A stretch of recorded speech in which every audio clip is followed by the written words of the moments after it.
Everybody, back again, and today we are testing the railroad sword. If you guys have seen the last couple videos, you would have seen me make this sword. You would have seen me forge out the blade, and I did not show how I made these guards, but they're fairly simple to make. I just bent them in my vise, punched the holes, hot fitted them, and welded them into place. So we have our twine wrapped handle, our twine wrap accents, and our railroad steel sword. So without further ado, let's get to testing. First off, the strength test. I've had word from a settlement asking for help. There's still hope in there are Minutemen out there. Somewhere. The only chance to start rebuilding the Minutemen is to show people that they... As per usual, our strength test is going to consist of our 10 strikes on our hard log.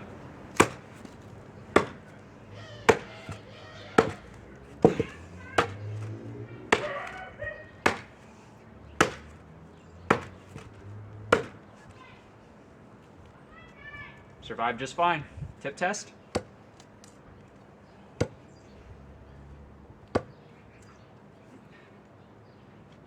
Didn't flex.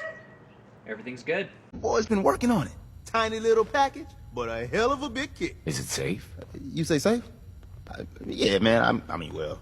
Probably. The math looks tight. Make sure it never falls. Whoa! Expected it didn't have any issues with that, so let's see if it held its edge. As we always do, we're going to start off simple. Just one basic water bottle.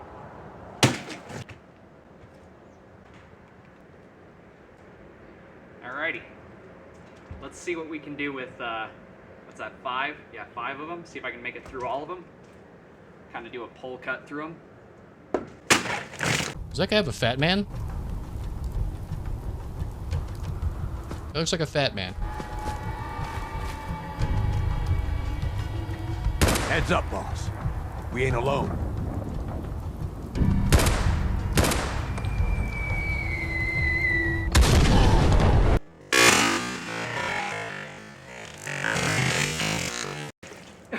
Oh, man. Yeah. I'd say that's sharp. Cut them all clean. Something, stay standing up. Try something that's a little thicker.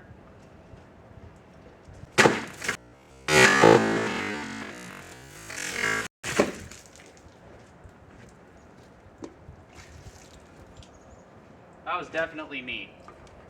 You can see that I came in like that and then curved up, but it's sharp enough to where it still managed to cleave that just fine.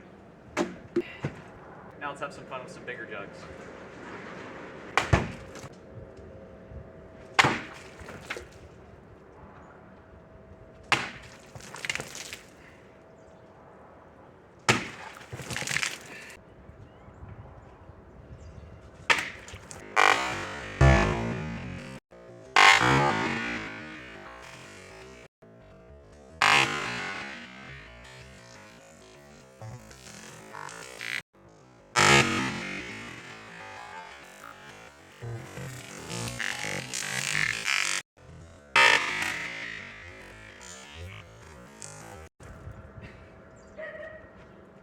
It's just splitting ring after ring after ring.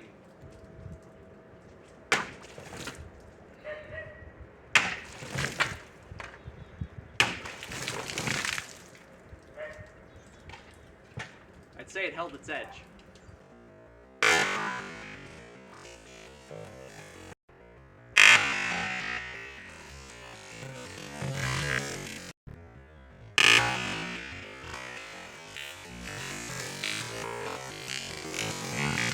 So all in all, it's strong, sturdy, and sharp. That's all you need in a sword. As I said before, this was inspired by the Railroad faction in Fallout 4. This is a railroad steel sword. You know, spring clip for the blade, two railroad nails or railroad spikes for the guards, jute twine wraps and accents, some gnarling, big old spear-pointed blade. Can't really ask for much more in a sword. So I hope you guys like what you've seen. If you do me a favor, do that thing right there. Until next time, God bless. Stay sharp out there. If you're looking for a custom sharp object like this one, check out my Etsy store. It's about time for you to go, McCready. Okay,